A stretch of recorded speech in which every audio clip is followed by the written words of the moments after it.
And they said them penifo ka say asem empenipa nipa and a pen and wasem. KUMCHACHA and do be dim komo efa eye mama part ho ana abusua also pano e dinner tem. Emma make say kianeke mama part eba be responding to eye KUMCHACHA over eye hagen or koma eye President John Dramani Mahama ene eye Prophet Osu Bempa Emma Ghana for ni bi krompo mu a na den e ba ya Mahama ama ne ho kwan ama eye AGRADAA eba be hagen no what ya say kofo bebre so madwen Emma mama part ono nkasa ebe kire mu say we kire say oyenyankopon nipa enu nti na wanya kwan akwakọ hage eye John Dramani Mahama na ente se nkofo bi no abusia sansem na ba ya na KUMCHACHA e de camera be si nanim esopa eye mama part e ma be ka say kianeke mama part e ba be respond to abusia ende mama part e de message e de amane eye KUMCHACHA abusia aba be ka yensa e ha eye GH Kwabi Media so message so ba so a ani de mu na wa subscribe to your channel no send update bianso etomu a onso onsa e be ka na wa share ato other platforms so say they are for so ebenya bi atie endi abusia ma me fa wo enko straight to the point in some of KUMCHACHA ebe kan ye no ye ni kan entie e wo this side ma me ne de once we obi a wakomoda ana obi a wakomoda no once na dwe ne ye fast once AGRADAA no woni yeduro tama wakom no na ntuntum aduro kora woni bi da oyusu na dwen adwen ne ye fast esa ye faster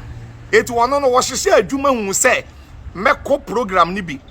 oko program no wote kem ena ne nkola boys no onko monitor ground onko monitor ground so no ena president nso ba no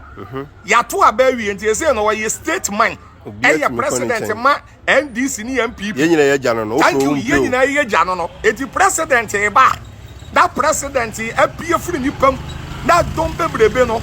that say AGRADAA awura mu ase oba na mo je atu no emfie dumi ye no oba aburu mu a owura ba koso Yesu atade mu no ne wawura mu anu akoba Mahama ye president ontumi e morning center body gas for ntumi morning center bon morning center a ebe ye news ana onwa morning center no so no AGRADAA ne for so ya ekoba Mahama no enu so ye news ma no eti AGRADAA no why setting baka odi wani ma ehu odi wachi ehu odi left ehu odi right ehu got ya say baby a wodi bia no eyade bia ehu pa eti sa na ade no eba ye won say wo obi a ade asof KUMCHACHA ma woni say otumi hihye adwuma eti adwuma hihye ye na ena wo hihye ne kama pa ene ade eti wo hihye adwuma no wo hihye pa enti in some way ena eye KUMCHACHA ebe kan ye endra anwumem ho na mama part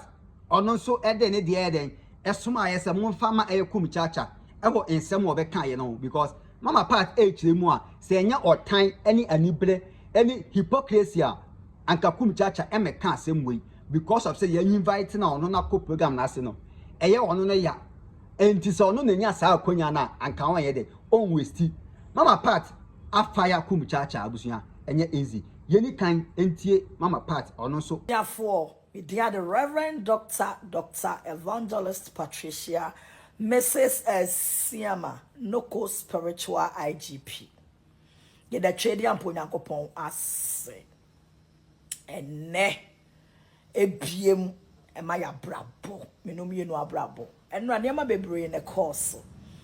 We thank God say ye president na ni suade hunu. Our the buy say every on the 1st of July bia in the year no ye be prayers and thanksgiving service yesu ya adom ye bo hu de ro yesu nti bibia ye fe na enam so amanka bom odo anije bebre aba nipa do na na ekasa but de bia me ka che say de awrade atworo no onipa ntime nsesa no ne awrade aka no afa wo ho no nipa ntime nsesa no da na bribia so wo bompa ya pray for mercy and favor. Ebimu kasa, na yede na mama part evangelist AGRADAA. It's been your opportunity. Ekochia the president. It takes the mercies and the favor of God. Say nyame favor eba oswa. Ekwan obe boatu wo mo wuremu no. Ebe bru nipa dwene ene wo mo ntiase so. Ebimu so kasa Adena president e mama amene kwan no like oye na wa tu ane kotro konkro bible ni mu abra Yesu Kristo epieye e wo man ni mu kro ni mu sane nra ya papa JM epieye e wo program na ase na nipa doma tu di nechi no Bible say na bra secures secure ne wiase nyina bu ni so ye to dini sane wo woni meda na wo kansa mo ni gume ho ya me hufi gume ni mu ase twitwa ntro kansa mto me so no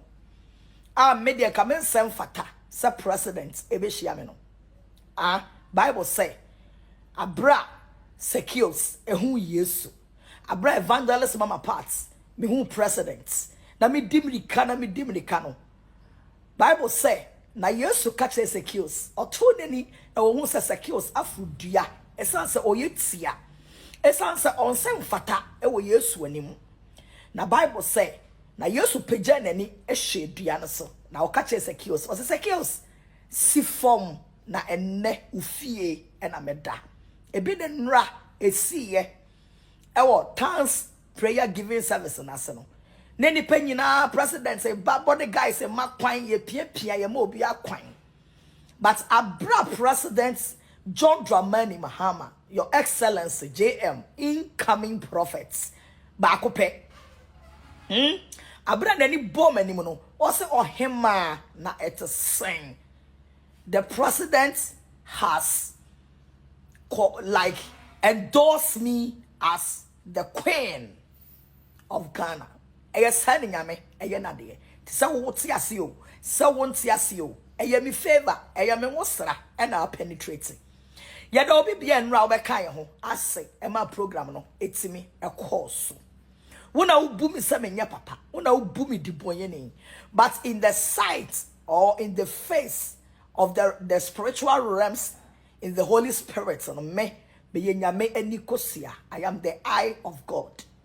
And the nyame ayame no onipa bia ntime nsesa matamfo ntime nsesa enne say your president etifie empanimfo bi etifie na wo mo hye nia ebi mo eka it will tell everybody say AGRADAA boni ne me ho e your time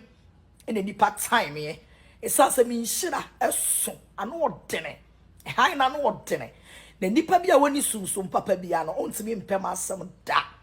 na mesanso agina we so ada your president and then yere ase and the vice for them to accept me yesterday for them to accept me or they can choose to say they will reject me coming to hug them but they did not rejected me